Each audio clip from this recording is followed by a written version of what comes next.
ഒരു പറ ചോറുണ്ണാൻ ഇത് മാത്രം മതി. ഇതിൻ്റെ രുചി അറിഞ്ഞാൽ പിന്നെ നിങ്ങൾ മത്തി ഇങ്ങനെ ചെയ്യുള്ളൂ. അടിപൊളി ടേസ്റ്റുള്ള ഒരു വെറൈറ്റി മത്തി വറ്റിച്ചതാണ്. ഹായ് ഡിയർ ഫ്രണ്ട്സ്, ഞാൻ അക്ബർ. വെൽക്കം ടു രുചി ലാബ്. ഇതിനായിട്ട് ഞാൻ 600 ഗ്രാം മത്തി എടുത്തിട്ടുണ്ട്. ഇതിലേക്ക് വേണ്ട അരപ്പ് തയ്യാറാക്കാൻ വേണ്ടി മിക്സിയുടെ ജാറിലേക്ക് കാശ്മീരി മുളക് പൊടി, മഞ്ഞൾപ്പൊടി, കുരുമുളക് പൊടി, കൂടെ തന്നെ ഇഞ്ചിയും വെളുത്തുള്ളിയും ചേർക്കാം. ഇതിലേക്കിനി വെളിച്ചെണ്ണ, പച്ചമുളക്, അല്പം വെള്ളം, പാകത്തിന് ഉപ്പും ചേർത്ത് നല്ല ഫൈൻ പേസ്റ്റായിട്ട് ഇതുപോലെ അരച്ചെടുക്കാം. ഇനി അരപ്പ് മത്തിയിൽ നന്നായിട്ട് മിക്സ് ചെയ്തെടുക്കണം.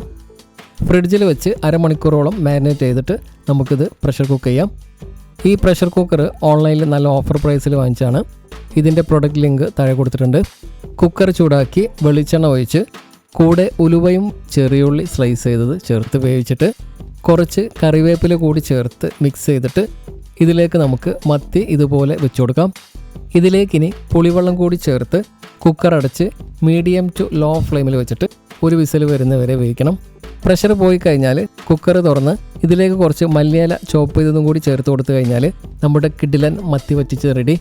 ഇതുപോലുള്ള ടേസ്റ്റി ആൻഡ് ഈസി റെസിപ്പികൾക്ക് വേണ്ടിയിട്ട് രുചി ലാബ് ചാനൽ സബ്സ്ക്രൈബ് ചെയ്യാം.